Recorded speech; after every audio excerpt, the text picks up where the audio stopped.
رمضان کا مہینہ صرف بھوکے پیاسے رہنے سے کہیں زیادہ ہے، اس کے پیچھے ایک بہت گہری، ایک روحانی منطق چھپی ہوئی ہے۔ تو آئیے مل کر یہ سمجھنے کی کوشش کرتے ہیں کہ روزے کا اصل مقصد کیا ہے اور یہ روحانی سفر ہمیں کہاں لے کر جاتا ہے۔ تو سب سے پہلا سوال یہی اٹھتا ہے کہ کیا روزہ صرف پیٹ خالی رکھنے کا نام ہے؟ کیا اس کا مقصد صرف یہ ہے کہ بھوک اور پیاس محسوس کی جائے، یا پھر اس کے پیچھے کوئی بہت گہرا مطلب بھی ہے؟ چلیں سب سے پہلے دیکھتے ہیں کہ اس کا بنیادی حکم کیا ہے، یعنی یہ نسخہ ہمیں دیا کیوں گیا ہے۔ دیکھیں، قرآن میں اس کا جواب بالکل صاف اور واضح ہے۔ روزہ رکھنے کا حکم ایک بہت خاص مقصد کے لیے دیا گیا ہے، تاکہ تقوی حاصل کیا جا سکے۔ یہ کوئی سائیڈ ایفیکٹ نہیں ہے، بلکہ روزے کا بنیادی ٹارگٹ ہی یہی ہے۔ تو ٹھیک ہے، مقصد ہے تقوی کا حصول، لیکن سوال یہ ہے کہ یہ تقوی آخر ہے کیا چیز؟ دیکھیں، تقوی کا مطلب صرف کچھ برے کاموں سے بچنا نہیں ہے، یہ ایک بہت گہری کیفیت کا نام ہے۔ اب یوں سمجھ لیں کہ یہ ایک اندرونی کمپاس ہے، ایک ایسی حس جو ہر وقت اللہ کی طرف اشارہ کرتی ہے۔ یہ وہ شعور ہے جو ہمیں ہر لمحہ یاد دلاتا ہے کہ کیا صحیح ہے اور کیا غلط، اور ہمارے ہر عمل میں ہماری رہنمائی کرتا ہے۔ تو اس کا فارمولا بہت سیدھا سا ہے۔ پہلا قدم روزہ صحیح طریقے سے رکھنا، اور اس کا مطلب صرف بھوکے پیاسے رہنا نہیں، بلکہ اپنی آنکھوں، زبان اور سوچ کا بھی روزہ رکھنا۔ اور اس کا نتیجہ کیا نکلے گا؟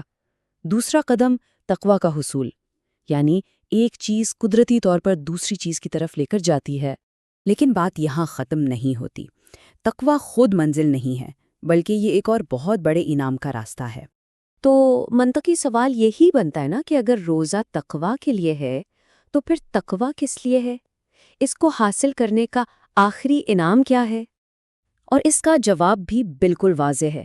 قرآن ہمیں بتاتا ہے کہ جنت خاص طور پر متقین یعنی تقوی والوں کے لیے ہی تیار کی گئی ہے۔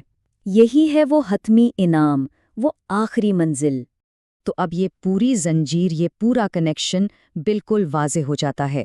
روزہ ہمیں تقوی تک پہنچاتا ہے اور تقوی ہمیں جنت تک۔ بات اتنی ہی سیدھی اور صاف ہے۔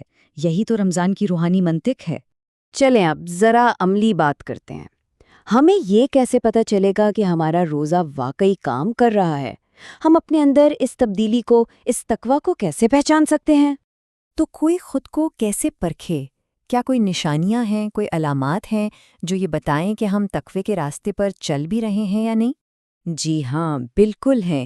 تقوی ایک اندرونی کمپس کی طرح کام کرتا ہے، اور اس کی کچھ واضح نشانیاں ہیں، جیسے کہ گناہوں پر شرمندگی اور ندامت محسوس ہونا، غلطی کے بعد فوراً توبہ کی طرف مائل ہونا، اپنے فرائض کو پورا کرنے کی فکر لگ جانا، اور سب سے بڑھ کر نیکیوں کے لیے دل میں ایک شوق، ایک تڑپ کا پیدا ہونا۔ اگر یہ چیزیں محسوس ہو رہی ہیں تو سمجھے کہ تقوی بڑھ رہا ہے۔ اب ہم ایک بہت ہی گہرے اور خوبصورت خیال پر بات کریں گے، اور وہ یہ ہے کہ نیکی کرنے کی خواہش اصل میں خود سے پیدا نہیں ہوتی۔ ذرا اس نظریے سے سوچئے، جب کسی کے دل میں نماز پڑھنے کا یا کوئی بھی اچھا کام کرنے کا خیال آتا ہے تو وہ صرف ایک عام سی سوچ نہیں ہے، وہ دراصل اللہ کی طرف سے ایک دعوت ہے، ایک انویٹیشن ہے۔ اللہ اس شخص کو اس نیکی کے لیے منتخب کر رہا ہے۔ اور اس دعوت کے جواب میں دو طرح کی ذہنیتیں نظر آتی ہیں۔ ایک شخص سوچتا ہے، اوہو میں تو کام سے بہت تھک گیا ہوں، نماز بعد میں دیکھوں گا۔ اس نے اس دعوت کو رد کر دیا۔ دوسری طرف وہ شخص ہے جو نماز کا انتظار کرتا ہے، اور اگر کبھی نماز چھوٹ جائے تو اسے ایسا لگتا ہے جیسے کوئی بہت بڑا نقصان ہو گیا ہے۔ اس نے اس دعوت کو قبول کر لیا۔ ہم روز اذان میں سنتے ہیں حی علی الفلاح۔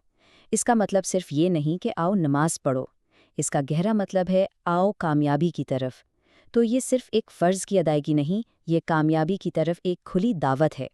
لہٰذا جب کسی کا دل نماز یا کسی بھی نیکی کی طرف کھنچتا ہے اور وہ اس پکار پر لبیک کہتا ہے، تو یہ دراصل ایک بہت بڑا اعزاز ہے جو اسے اللہ کی طرف سے مل رہا ہے۔ یہ اس بات کی نشانی ہے کہ اس نے وہ الہی دعوت قبول کر لی ہے۔ تو آخر میں یہ سوال ہر ایک کو خود سے پوچھنا چاہیے کہ اگلی بار جب دل میں کوئی بھی اچھا کام کرنے کی خواہش پیدا ہو تو ایک لمحے کے لیے رک کر ضرور سوچیں، کیا یہ صرف ایک ذاتی خیال ہے یا یہ ایک الہی دعوت ہے جس پر لبیک کہنے کا شرف مل رہا ہے؟